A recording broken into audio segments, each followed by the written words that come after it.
우리는 하나님의 부르심 앞에 참 부담스러워하는 경우들이 많은데요. 여러분, 하나님이 불렀으면 하나님이 하기 때문에 우리는 자꾸 하나님의 부름을 부담스러워할 필요가 없어요. 부담스러워하는 것은 왜 부담스러워하냐면 내가 한다고 생각하기 때문에 부담스러워하는데요. 아니요, 하나님 일은 하나님이 하세요. 아멘입니까? 하나님이 하세요. 예. 여러분, 유대의 최고의 왕으로 꼽히는 사람이 누구냐면 다윗이에요. 다윗이 어떤 사람인지 아세요? 8째, 형제 8명의 말째입니다. 8번. 사무엘이 왕을 선택한다고 이새의 집에 가서 아이들 다 데리고 오라고 했을 때 1번부터 7번까지 데리고 왔어요. 8번은 안 데리고 왔어요. 왜? 얘는 아니다 이거예요. 아버지가 봐도 얘는 아니야. 그래서 다윗은 뭐 하고 있죠? 양 지키고 있어요. 근데 1번부터 7번까지 다 지나가는데 하나님이 감동을 안 주는 거예요. 더 없냐? 하나 있긴 있다. 데리고 와라. 오니까 성령이 감동하신 거예요. 불화. 역사의 가장 위대한 왕이 다윗 왕이에요. 근데 다윗은요, 아버지에게 별로 인정을 못 받았어요. 유대 국기에 있는 별이 그 다윗의 별입니다. 그러니까 여러분, 탁월 안 해도 괜찮습니다. 하나님은 탁월한 게 하나님에게는 중요하지 않아. 제가 지난 시간에 말씀드렸지만, 인간이 아무리 탁월해도 홍해를 가를 수 있어요? 인간이 아무리 탁월해도 요단강 가를 수 있습니까? 어차피 못하는 거예요.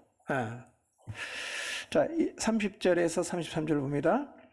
자, 하나님이 마리아에게 찾아와서 은혜를 입었다고 하면서 얘기를 하니까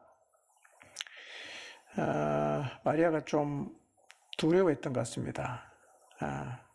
그래서 천사가 말하죠. 마리아여, 무서워하지 말아라. 이렇게 말했어요. 예, 여러분, 하나님이 나를 불러서 뭘 시키면 절대로 두려워하지 마시길 바랍니다. 예, 은혜를 주신 분이 이루어 가시는 건데 내가 자꾸 할 수 있다 없다 이렇게 생각할 필요가 전혀 없습니다. 부르면 아멘하고 하라고 하면 질르면 돼요. 아멘입니까? 하나님이 하라고 하면 질르면 돼요. 그냥 왜? 아니, 주님이 하라고 해서 하는 거지 뭐 내가 하고 싶어 한 거 아니잖아요. 주님이 하라고 한 일은 하면 반드시 된단 말이에요. 자, 어쨌든 간에 네가 아이를 낳을 거다. 그 다음에 하나님의 아들이다. 뭐 그 나라가 영원하다. 뭐 이런 얘기를 하니까 어쨌든 간에 마리아가 생각해보니 자기가 처녀인데 자꾸 애 낳는 얘기를 하니까 34절에 이제 마리아가 얘기를 하죠. 뭐라고 말합니까? 저 남자 모르는데 어떻게 이런 일이 가능합니까? 남자랑 한 번도 잔 적이 없는데 어떻게 내가 아이를 낳습니까? 이렇게 질문을 하죠. 근데 사실은 충분히 이렇게 할 수 있어요. 이런 질문 할 수 있고요. 근데 이 질문은 마리아만 하는 게 아니라 우리도 똑같이 하죠. 하나님 우리에게 뭔가 말씀하시면 가만히 생각해 보니까 와, 그거 내가 어떻게 하지? 이런 생각이 든단 말이에요. 그래서 우리가 주님 앞에 하는 말이 저는 능력이 없습니다. 저는 감이 안 됩니다. 아무래도 저는 적격자가 아닌 것 같습니다. 이런 식으로 계속 이제 사용을 하는데요. 여러분 꼭 기억하십시오. 하나님의 역사를 이루는데 나의 어떠함은 중요하지 않아요. 내가 하겠다고 나선 게 아니고 하나님이 찾아왔잖아요. 찾아와서 하겠다고 하면 그 누가 합니까? 그 하나님이 하니까 하나님이 부르실 때는요, 나의 어떠함을 자꾸 생각할 필요가 없어요. 하지 마세요. 부르면 아멘. 그러면 하나님이 이루어 가십니다. 아멘이죠? 예. 자, 37절. 이 말씀을 꼭 마음에 새기시기 바랍니다. 하나님 모든 말씀은 능하지 못하심이 없다. 자, 38절. 하나님 역사는 마리아를 통해서 이루어졌는데요. 왜 하나님이 마리아를 통해 이루셨냐? 예, 거두절미하고 아멘이야. 계산하지 않고 아멘이야. 하나님은 순종하는 사람을 통해 역사를 이루어 가십니다. 이 마리아의 대답이 우리의 대답이어야 합니다. 주의 여종입니다. 맞죠? 주님의 종이잖아. 주님의 종이니까 말씀대로 이루십시오. 이렇게 대답하는 거예요. 우리도 똑같이 대답해야 됩니다. 주님의 종입니다. 주님 말씀대로 이루십시오. 이렇게 말해야 합니다. 인간적으로 생각하면 충분히 후폭풍이 예상이 돼요. 그러나 하나님의 아들이 자신의 몸을 빌려서 오시겠다는 말씀을 마리아는 그냥 받아들입니다. 그리고 하나님 말씀을 받아들이면 기적이 잉태가 돼요. 하나님 말씀은 들으면 이해하려고 하지 마시고 뭐 해야 된다고요? 영접해야 됩니다. 하나님 말씀을 들으면 자꾸 이해하려고 하지 마세요. 어차피 우리 하나님 말씀 다 몰라요. 많은 하나님 말씀 이해가 안 되는 거예요. 예. 뭐 하나님께서 하나님의 사람을 쓰실 때 시킨 거 보세요. 요단강 가르는 거 그거 뭐 벗게 맨 사람의 발이 그냥 잠기면 갈라진다. 그거 말이 되는 얘기야 그게? 홍해를 향해 지팡이를 가르쳐라 그럼 갈라진다. 이거 어떻게 이게 말이 되는 얘기입니까? 말이 다 안 되죠. 그러니까 하나님 말씀은 이해하는 게 아니라 뭐 하는 거다? 영접하는 거예요. 영접 받아들이는 거예요. 그러면 하나님의 역사가 이루어집니다. 자, 오늘도 계속해서 예수님께서 이 땅에 오시는 과정을 통해 주시는 교훈을 좀 생각하려고 하는데요. 성탄의 이야기는 사실은 성탄절과 아무런 상관없이 우리에게 계속 나누어져야 되는데요. 성탄은 최고의 선물이에요. 성탄은 최고의 복음이에요. 예. 이분이 오셨을 때 사람들이 보였던 반응, 이분 앞에 오늘 우리가 보이는 반응이 어떠한가를 한번 좀 생각해 보도록 하겠습니다. 설교 제목 읽어봅니다. 시작. 예. 빈방. 우리를 구원하기 위해 예수님께서 이 땅에 오실 때 베들레헴에는 예수님을 받아들일 빈방이 없었어요. 그냥 뭐 황제가 호적령을 내렸으니까 이동하는 사람이 많아서 없었겠지. 뭐 그렇게 쉽게 생각할 수도 있어요. 사실 베들레헴에 빈방이 없다는 것은 어쩌면 그게 문제가 되질 않아요. 안타까운 일이긴 하지만 산모가 애를 낳아야 되는데 방이 없다. 이 안타까운 일이긴 하죠. 그러나 이것은 사실은 하나님 마음을 그렇게 아프게 하지 않습니다. 하나님 마음을 진짜 아프게 하는 게 뭔지 아세요? 이 사람들이 자기를 구원하기 위해서 하나님이 보내신 구원자를 받아들일 빈방이 없다는 거예요. 사람들의 마음속에. 우리를 너무너무 사랑하셨어요. 하늘 영광 다 버리고 우리 구원하시기 위해서 이 땅에 오셨어요. 우리 마음을 놓고 합니다. 대답하는 거예요. 빈방 없습니다. 거절하는 거예요. 이게 하나님 마음을 진짜 슬프게 하는 것입니다. 오늘 여러분은 예수님을 받아들일 빈방이 있으신가요? 오늘 여러분은 여러분의 마음을 빈방으로 만들어서 예수님을 받아들이셨습니까? 우리 모두의 마음에는 방이 다 있어요. 근데 방은 많은데 예수님을 모실 빈방이 없는 사람이 너무 많아요.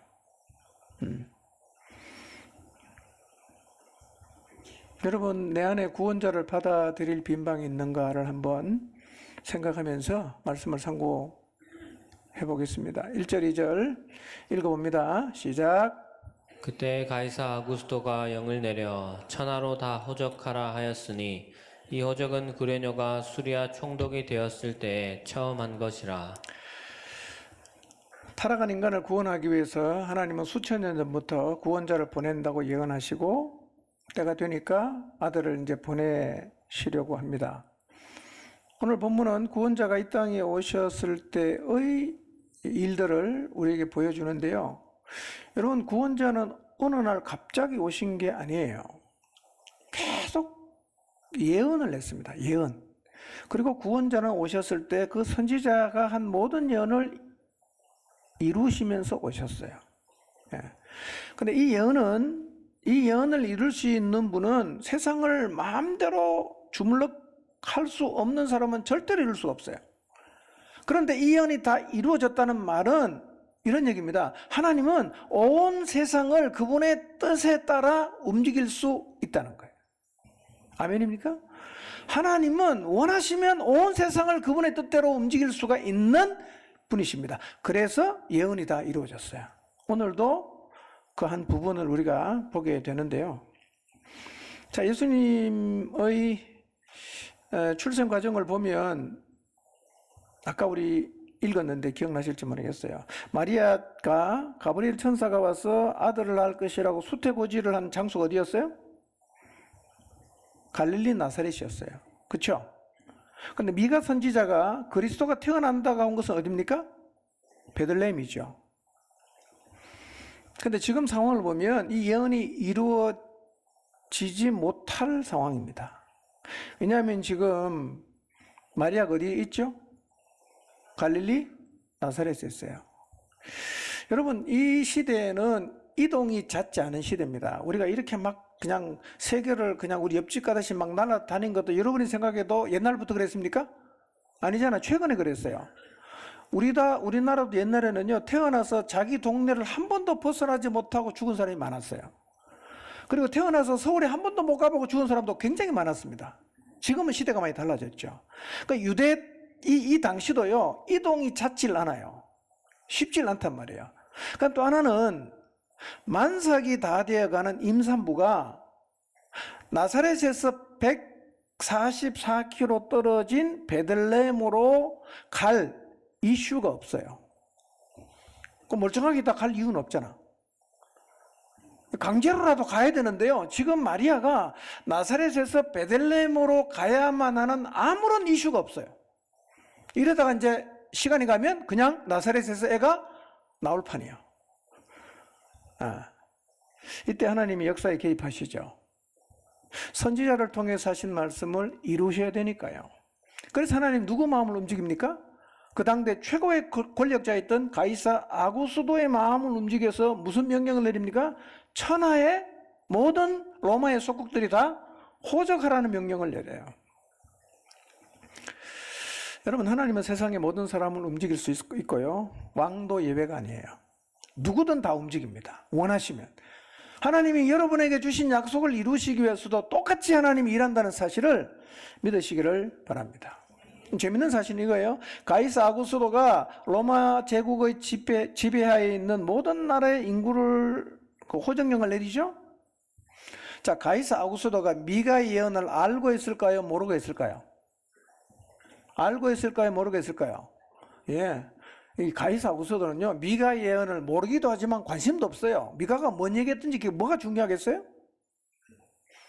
그가 호정령을 내린 이유는 뭐냐? 국가 운영을 위한 자료, 통계 자료를 얻기 위한 목적인데요. 두 가지입니다. 하나는 인두세입니다. 숫자를 다 계산해야 한 사람당 얼마씩 세금 받아야 되잖아요. 두 번째로 뭐냐면 동원할 수 있는 노동력과 그 다음에 징집하는 거예요. 군인을 얼마나 내가 모집할 수 있냐, 이 숫자를 파악하기 위해서 호정령을 내렸어요. 그 가이사 아구스도는 이런 목적으로 호정명령을 내렸어요. 그런데 본인도 이 명령이 하나님께서 미가에게 했던 예언의 성취를 가져온다는 것은 전혀 모르는 거예요. 전혀 몰라요, 본인은. 그러니까 가이사 아구스도의 호적 명령의 메인 이슈가 뭡니까? 마리아가 나사렛에서 베들레헴으로 가는 거예요. 그게 메인 이슈예요. 여러분, 우리가 사는 세상에도요, 왜 이런 일이 일어나는지를 모르는 일이 굉장히 많아요.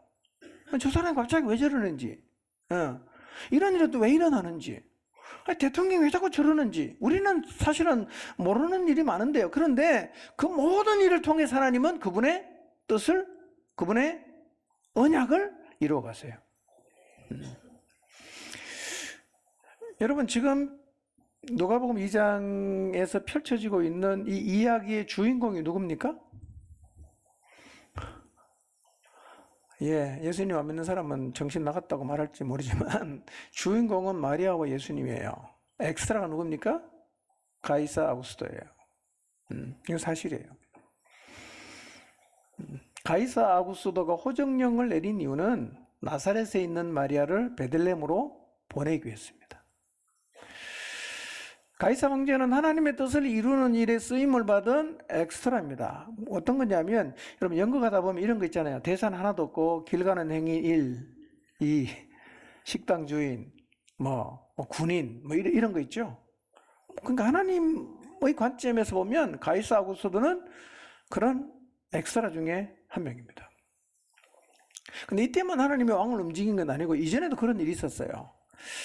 바사왕 고레스의 마음을 감동시켜서 하나님은 포로로 잡혀갔던 그들이 다시 예루살렘으로 돌아가서 성전 재건을 하게 하셨어요. 이것은 선지자 예레미야의 예언을 이루는 건데요. 이 일을 위해서 하나님은 고레스 왕을 움직였어요. 자, 에스라 1장 1절 한번 보겠습니다. 1장 1절이죠. 시작. 바사왕 고레스 원년에 여호와께서 예레미야의 입을 통하여 하신 말씀을 이루게 하시려고 바사왕 고레스의 마음을 감동시키심에 그가 온 나라에 공포도 하고 조소도 내려 이르되 바사왕 고레스는 말하노니 하늘의 하나님 여호와께서 세상 모든 나라를 내게 주셨고 나에게 명령하사 유다 예루살렘의 성전을 건축하라 하셨나니. 자, 1절을 보시면 여호와께서 예레미야의 입을 통하여 하신 말씀을 이루게 하시려고 누구 마음을 움직입니까? 바사왕 고레스의 마음을 감동합니다. 공포도 하고 조소도 내려고. 무슨 조소입니까? 니네 나라로 돌아가서 성전 건축해라. 이거 예레미야가 예언했단 말이에요. 70년 지난 뒤에 돌아간다고 했는데요. 때가 되니까 이스라엘 자기 힘으로는 못 돌아가. 그러니까 세계를 통치하는 고레스 왕의 마음을 하나님이 감동해서 이런 조서를 내리게 했다는 거예요. 하나님은요, 말씀을 이루시기 위해서 왕을 포함해서 모든 사람을 다 움직입니다. 아멘이시죠? 여러분, 하나님 여러분에게 주신 약속이 있으면 이거 어떻게 이루냐 그런 걱정할 필요가 없어요. 때가 되면 하나님이 필요한 사람을 움직여서 그 결정할 수 있는 자리에 있는 사람 마음을 바꾸어서 그 일을 이루어 가신다는 사실을 진실로 믿으시기 바랍니다. 자, 3절에서 5절을 봅니다. 시작. 모든 사람이 호적하러 각각 고향으로 돌아가매 요셉도 다윗의 집 족속이므로 갈릴리 나사렛 동네에서 유대를 향하여 베들레헴이라 하는 다윗의 동네로 그 약혼한 마리아와 함께 호적하러 올라가니 마리아가 이미 잉태하였더라. 자, 호적령이 내렸습니다. 그리고 모든 사람이 호적하러 고향으로 갑니다. 5절을 보니까 호적하러 누구 같이 가고 있죠? 요셉하고 마리아가 같이 가요. 자, 여기에 드러나지 않은 뒷얘기가 있어요. 숨겨진 얘기가 있습니다. 이 뒷얘기 속에 하나님의 일하심이 있어요. 우리도 어떤 얘기를 하는데 그 얘기의 이면에 감추어진 얘기가 있죠? 예. 그 하나님 역사를 우리는 이제 신앙 간증이다 이렇게 표현을 하는데요. 사실은 이게 이제 충분히 간증이 될 수 있는 그 뒷얘기가 있습니다. 당시 로마 법에 의하면 12세 이상의 여자들도 납세의 대상입니다. 호적을 다 해야 돼요. 그런데 호적하러 전 가족이 안 가고 가장이 대표로 가도 돼요. 다 갈 필요가 없어요. 더군다나 마리아는 지금 거의 만삭에 가까운 때이기 때문에 가다가 애 낳을 수도 있잖아. 충분히 안 가도 되는 이유가 되는 상황이란 말이에요. 그런데 요셉은 굳이 마리아를 데리고 가요. 왜 데려갔을까요? 아니, 배가 이만큼 나왔으면 144km 뭐 말을 타고 왔는지 뭐 노새를 타고 왔는지는 잘 모르지만 그 말을 타고 가도 만삭이 다 된 여인은 힘들지 않습니까? 그 놓고 가면 되잖아. 혼자 가도 되는데 법적으로. 왜 데리고 갔을까요? 추측할 수 있는 이유는 결혼하기 전에 애를 가졌잖아. 그 벌써 이제 동네 사람들은 이거 하는 거예요. 손가락질 하는 거예요. 그런 상황에서 요셉이 혼자 가고 마리아가 그 동네에 남아서 혼자 애를 낳으면 그 사람들의 따가운 시선을 어떻게 감당할 수 있겠냐. 그래서 요셉이 마리아를 배려해서 힘들지만 데려가는 거예요. 이 마음도 누가 주관했어요? 하나님 주관하신 거예요. 안 가도 되는데 데리고 가는 거예요. 여러분, 당시 문화에서는요, 혼전 임신은 받아들일 수 없는 거예요. 우리도 옛날에 그랬잖아요. 혼전 임신은 받아들일 수 없는 거야. 지금 우리 시대는 너무 세상이 바뀌어서 혼전 임신이 혼수를 준비했다 이렇게 얘기를 하는데요. 우리나라도 7, 80년대에는요. 혼전 임신을 하면 손가락질 받습니다. 동네에서 도망가야 되고요. 쉬쉬하면서 숨겨야 되는 일이었어요. 혹시라도 알려지면 동네 우물가에서 여인들의 심각한 입방아거리입니다. 그런데 마리아는 정혼한 상태에서 임신했죠. 뭘로 임신했어요? 성령으로. 본인도 알고 요셉도 받아들였어요. 동네 사람은 어떨까요? 동네 사람은 설명이 안 되는 거예요. 여러분, 동네 사람한테 내가 성령으로 잉태했습니다 이 얘기하면 누가 믿어주겠어요? 그러니까 이런 상황에서 15살밖에 안 된 마리아가 요셉이 없이 남편도 없는 상황에 자기를 이해해 줄 사람이 아무도 없는 그 나사렛에서 출산을 한다고 하면 요셉이 그려지는 거예요. 야, 이거 안 되겠다. 그래서 힘들지만 굳이 마리아를 데리고 가는 거예요. 그래서 베들레헴에 가서 예수님이 태어나게 되는 거예요. 그러니까 드러난 가이사의 호적영과 아울러 숨겨진 뒷얘기를 보면 이런 이유로 요셉이 혼자 가도 되지만 다 마리아를 굳이 데리고 가서 결국 구주는 어디서 태어납니까? 미가가 예언한 대로 베들레헴에서 태어나게 되었다는 거예요.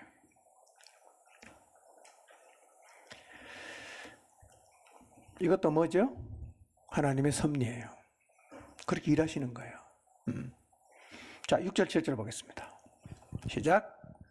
거기 있을 그때에 해산할 날이 차서 첫 아들을 낳아 강보로 싸서 구유에 뉘었으니 이는 여관에 있을 곳이 없음이러라.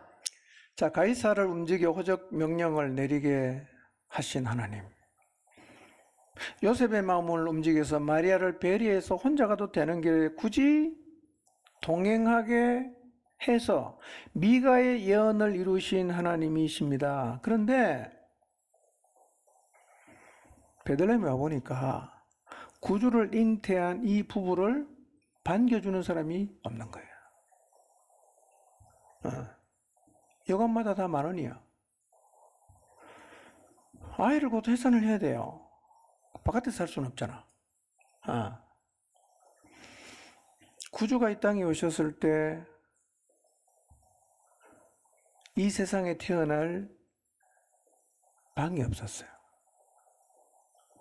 이게 세상의 분위기였어요. 자, 그런데 8절부터 누가복음 2장 8절부터 쭉 읽어보면 예수님께서 출생하신 다음에 목자들에게 천사가 와서 구주가 났다는 소식을 전해주는데요.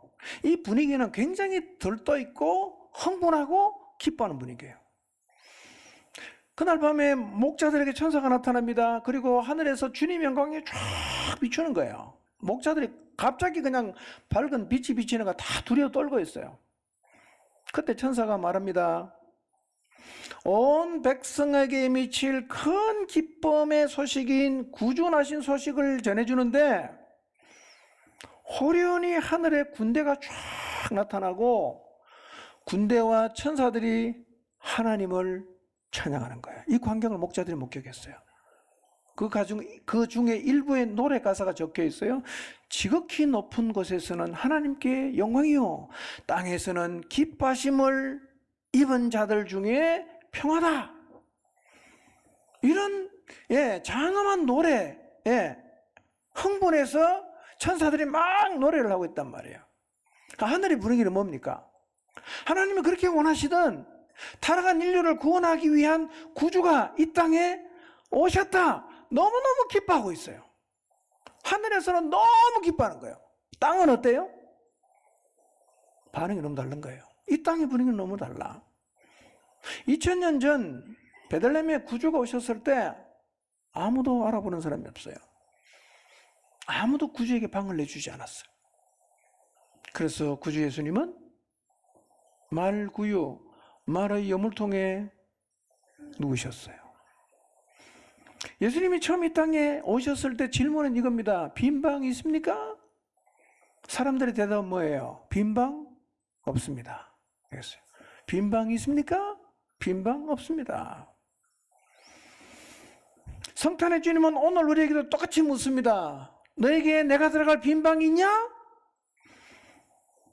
여러분 뭐라고 대답하셨어요?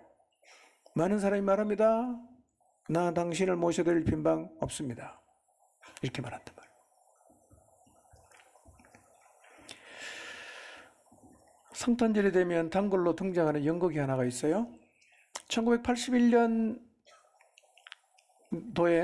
처음 공연한 이후에 44년째 계속 이어지는 연극이 있습니다. 그 연극의 제목이 뭐냐면 빈방 있습니까? 예, 빈방 있습니까? 1980년 성탄절 무렵 미국 신문에 실린 실제 사연을 바탕으로 최종률이라는 작가가 극본을 쓴 창작극인데요. 내용이 이래요. 미국의 한 작은 마을에 밀리라는 9살 먹은 아이가 있었어요. 나이는 9살인데 지적 수준은 2살이에요. 근데 그 동네에서 크리스마스 연극을 하게 되었는데 예수님의 탄생을 다룬 오늘 우리가 읽었던 누가복음 2장을 주제로 하는 연극이었어요. 선생님은 밀리라는 아이가 지능이 떨어지지만 9살인데 2살밖에 안 되니까 그 아이를 격려하기 위해서 대사가 가장 짧은 역할을 맡겼어요. 밀리가 맡은 역할은 여관집 주인이었어요. 그리고 그가 해야 될 대사는 딱 한마디입니다. 빈방 없어요. 이거만 하면 돼. 빈방 없어요. 딱 대사 한 개예요. 열심히 연극을 준비하고 드디어 연극이 시작이 됐습니다. 요셉과 마리아가 여관문을 두드리는 장면이 나옵니다. 밀리가 등장했어요. 요셉이 물었어요. 빈방 있습니까? 밀리는 대본에 있는 대로 대답합니다. 빈방 없어요. 매정하게 대답을 합니다. 실망한 요셉과 마리아가 나가려고 하니까 이 밀리는요, 쓸쓸하게 돌아서는 요셉과 마리아를 보고 갑자기 이렇게 외쳤어요. 요셉, 가지 마세요. 우리 집에 빈방이 있어요. 내 방 쓰세요. 이렇게 말한 거예요. 이 밀리가 대본이 없는 말을 하므로 갑자기 대사가 막 이제 뒤엉키게 되고 연극은 엉망으로 끝났어요. 그런데 연극은 엉망으로 끝났지만 오히려 그날 그 연극을 본 사람이 다 감동을 받았어요. 빈방 없습니다 대신 빈방 있어요. 제 방 쓰세요. 라는 이 밀리의 마음이 성탄의 마음이라는 것을 모두가 배웠다는 거예요. 이 실화가 가이드 포스트지에 올라왔어요. 모든 사람의 감동을 주고 이때부터 성탄절 뮤지컬로 수십 년 동안 계속 공연하게 되었어요.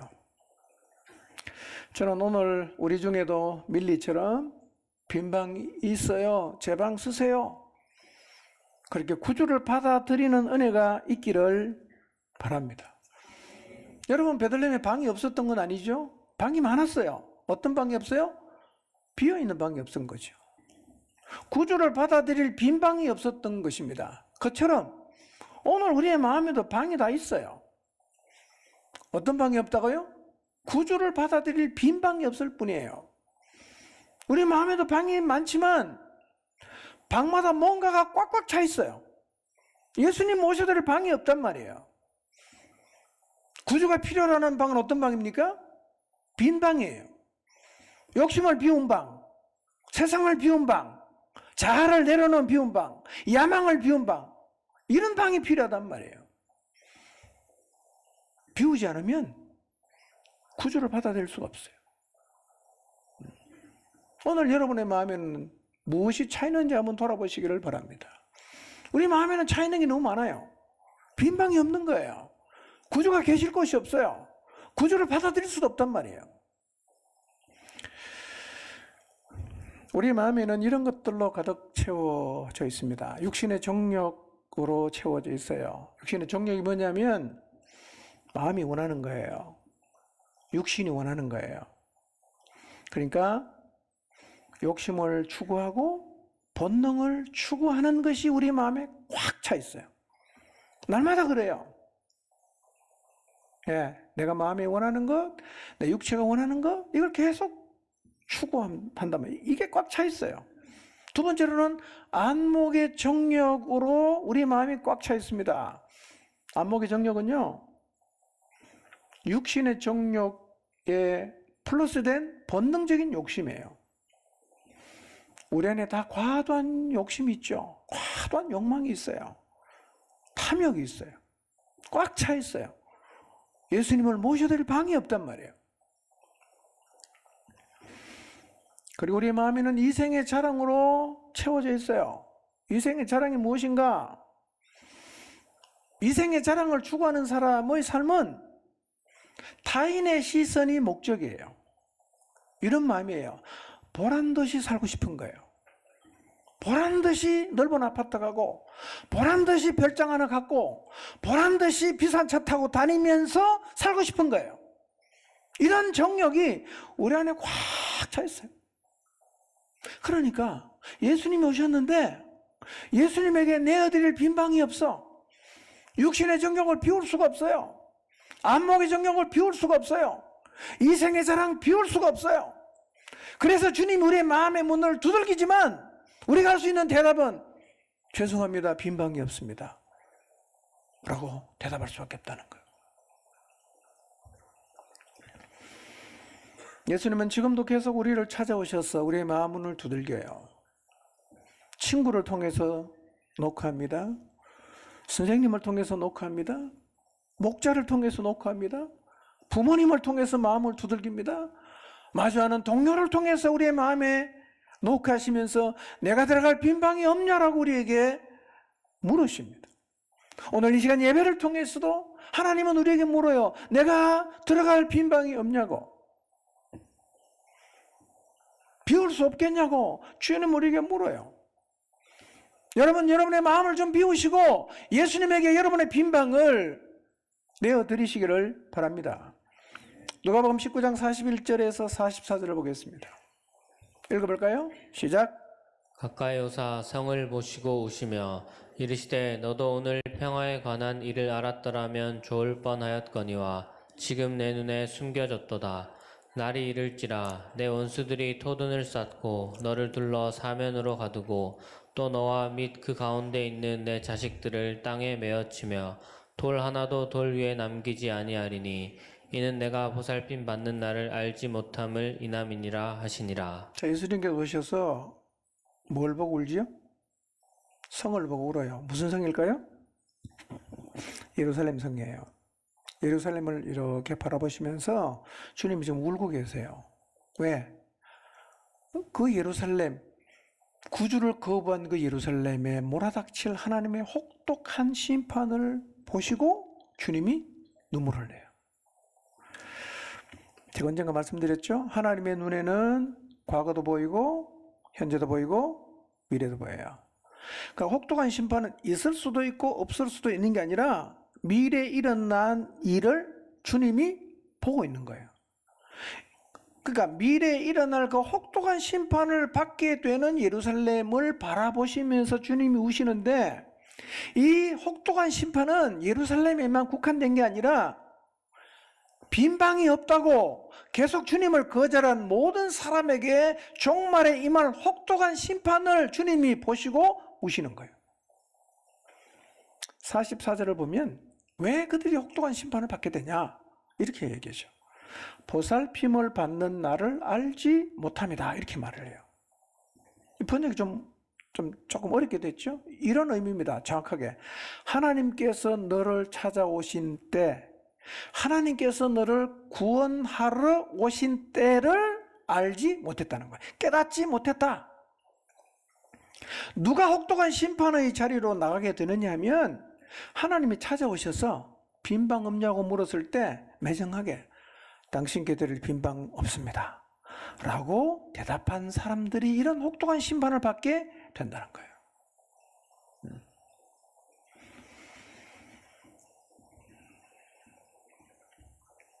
여러분의 마음에 방을 비울 수 있겠어요? 꽉꽉 차 있죠? 육신의 정욕, 안목의 정욕, 이생의 사랑, 추구하는 거예요. 목숨 걸고 그걸 잡으려고 하죠. 비울 수 있겠어요? 그리고 그 방에 예수님을 모실 수 있겠습니까? 여러분, 지금 우리가 주님께 우리의 마음을 비워서 빈 방을 내어드리지 않으면 천국에 내 방이 없어요. 천국에 내 방이 없어요. 대신 혹독한 심판이 기다립니다.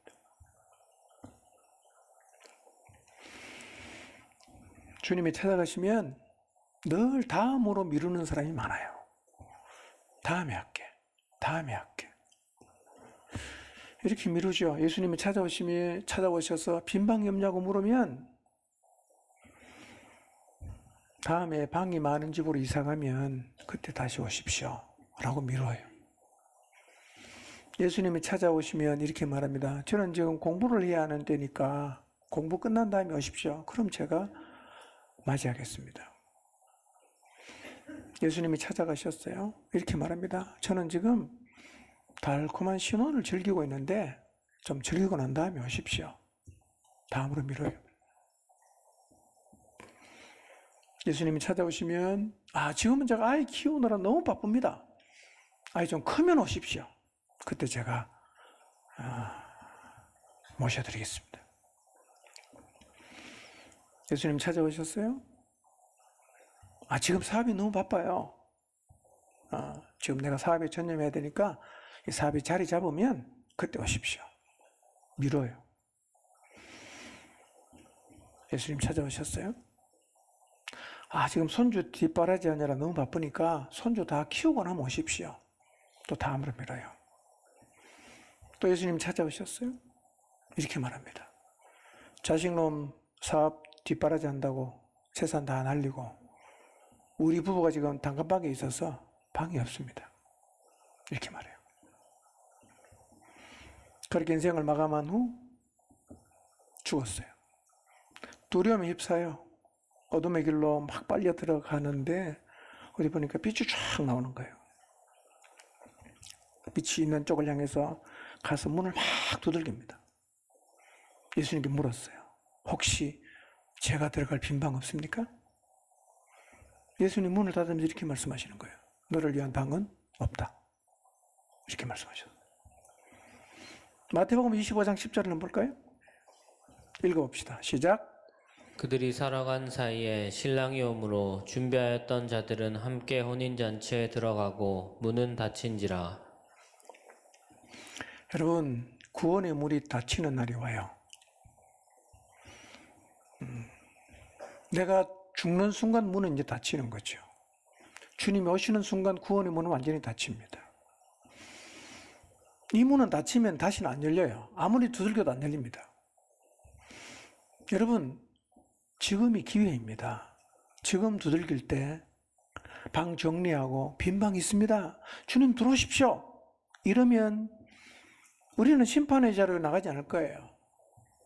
그러나 이런저런 이유를 대면서 구주를 받아들이는 걸 계속 미루다가 죽음을 맞이하는 것, 이건 정말 안타까운 일이에요. 왜냐하면 그때는 구원의 문이 닫히거든요. 부질없는 것 붙잡으려다가 구주를 받아들일 기회를 놓치지 마시기를 바랍니다. 여러분, 아직도 우리의 구원자이신 주님이 문을 두드리고 계십니다. 방을 좀 잘 정리하시고 예수님을 좀 받아들이시기를 바랍니다. 너를 위한 빈 방이 없다. 그러면서 문이 닫히는 소리를 듣지 않도록 뒤로 계속 미루지 마시고 지금 구주께, 주님에게 여러분의 방을 내어 드리시기를 바랍니다. 또 하나 우리가 좀 생각해 보아야 할 게 있습니다. 우리 중에는 찾아오신 주님에게 자신의 빈 방을 내어 드린 사람이 많아요. 받아들였어요. 내 방 다 비우고 주님을 받아들였어요. 그런데 세상 속에 살다 보니까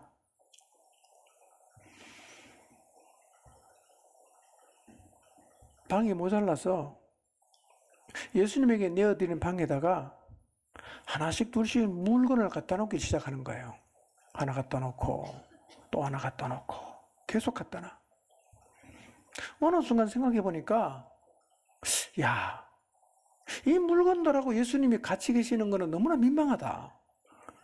나도 양심이 있지. 어떻게 내가 이런 걸 주님이 계신 방에 갖다 놓을 수 있냐? 라는 생각을 하게 된단 말이에요. 그럼 어떻게 해야 되죠? 그 물건을 버려야 되잖아.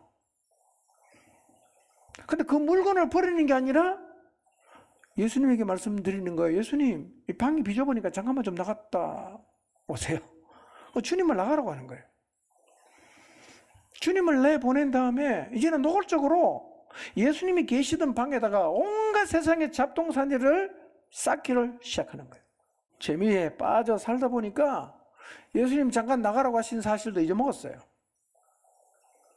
예수님 눈치 안 보고 내가 좋아하는 거 마음대로 하고 취미생활 즐기고 죄도 즐기고 내 꿈을 위해 살고 세상을 막 즐기며 살다 보니까요, 어느 순간 예수님 따르는 게 너무나 부담스러워지는 거예요.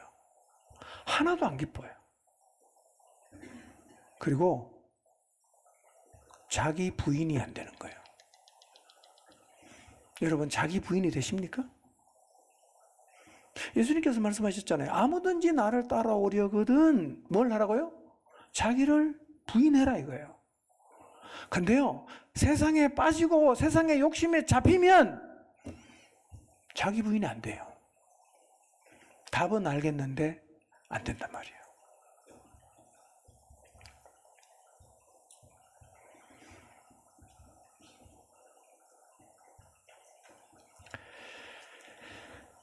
여러분, 여러분의 마음의 방을 한번 살펴보시기를 바랍니다. 예수님 모셔드린 그 방에다가 세상의 잡동사니 계속 쌓아가고 있지 않습니까? 예수님 모셔놓고 친구 찾아오면 주님 나가 계시라 그러고, 손님 오시면 나가 계시라 그러고, 물건 하나 들으면 좀 나가 계시라 그러고. 여러분, 혹시 예수님을 그런 식으로 대하고 있지 않습니까? 그 방은 예수님께만 드려야 되는 거예요. 그 방은 예수님께만 드리기 위해서 다 비워야 된단 말이에요. 우리는 그 방 안 비워요. 계셔도 아무거나 집어넣고 안 되면 주님 나가 계시라 그런단 말이에요. 우리 신앙생활이 재미가 없어요. 하나도 기쁘지도 않아. 부담만 자꾸 늘어나는 거예요. 여러분, 예수님께 드린 방에 있는 다른 것 다 치우시기 바랍니다. 그 방에 혹시 다른 사람 살게 했습니까? 네, 보내십시오. 잘 생각해 보십시오. 그 방에 뭘 쌓아놨는가? 과감하게 방을 비워야 됩니다. 과감하게 버려야 됩니다. 죄를 버리고 우상도 버리고 욕심도 버리고 다 버려야 됩니다.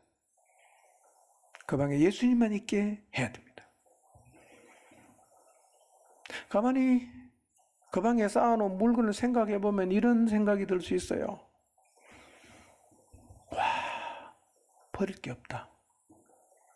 못 버리겠다. 하나도 못 버리겠다. 여러분, 혹시 그렇습니까? 못 버리겠다. 이것도 포기 못하겠고 이것도 포기 못하겠고 이대로 그냥 가야 되겠다. 언젠가 내가 버릴 날이 오겠지? 예수님 잠깐만 나가 계세요. 이런 마음으로 신앙생활을 하고 계시진 않습니까? 방을 비워서 예수님 모셔드려야 되는데 이 물건을 도저히 버릴 수가 없어서 너무 아까워갖고 버리지 못하고 있다면 내가 그만큼 세상에 깊이 빠졌다는 얘기입니다. 내 영혼의 상당히 심각한 거죠.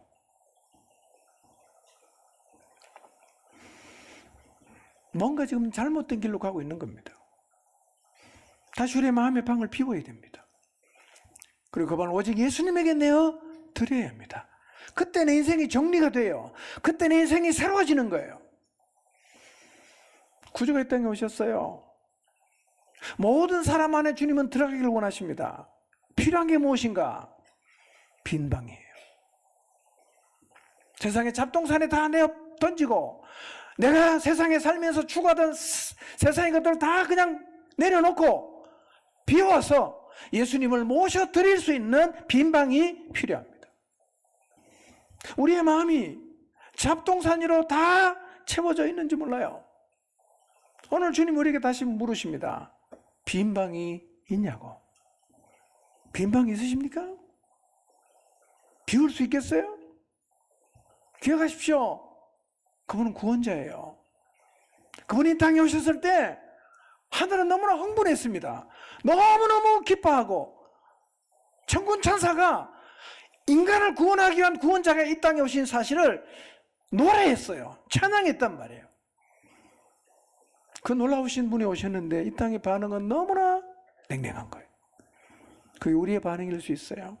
2000년 전 베들레헴 사람들의 반응이 오늘 이 시대 나의 반응일 수가 있어요.